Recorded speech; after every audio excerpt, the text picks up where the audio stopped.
બોલો ભારત માતા કી। આ સેશનમાં તો મને પૂરો લાભ નથી મળ્યો, હું અનિયમિત છું।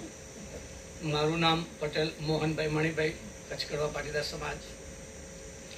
મારું મૂળ વતન ને જન્મભૂમિ મારી શ્રી અમીરગઢ આબુ જોડે, અને નાનપણથી ખેતીમાં એટલો ગાંડો શોખ મને, પણ મોટા ભાઈ બે મોટા હોવાથી મને ખેતીમાં કોઈ જાજો લાભ મળ્યો નહીં ભણ્યા પછી। જ્યાં સુધી ભણ્યો ત્યાં સુધી ખેતી કરવા મળે।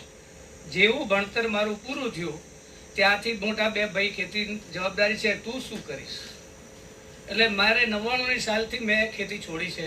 આજ સુધી ખેતીનો હજી મને લાભ મળ્યો નથી, પણ હવે હું 20 થી 25 વર્ષ હું દૂર રહ્યો ખેતીથી। હવે હું અત્યારે અમદાવાદથી મારો બિલ્ડિંગ મટીરિયલનો ધંધો વ્યવસાય હતો એ ક્લોઝ કરી અને હું પાછો ખેતીમાં હવે આવી રહ્યો છું।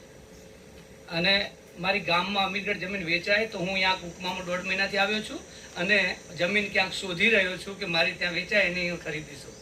અને મને નાનપણથી કે ઔષધિમાં રસ ખરો કે આ ખાવાથી આમ થાય, આ ખાવાથી આમ થાય। અગેડા ખાવો હોય તો તમારા નસમાં ગમે ત્યાં કાંઈ લોચડું પણ હોય ને લોખંડનું તો અગેડો ગાળી દે। પીપળાના પાન તમારા સ્ક્રીન ઉપર કાંઈ ડાઘા હોય ને તો કાઢી નાખે। મેં આ વાંચન કરેલું બધું, પણ પ્રેક્ટિકલ મને અનુભવ કે કોઈ મને લાભ મળ્યો નથી। કહેવાનો મતલબ કે મને ખેતી કરવા નથી મળે।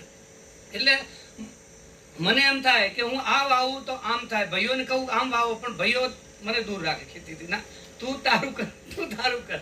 એટલે મને ખેતી કરવા મળે જ નહીં।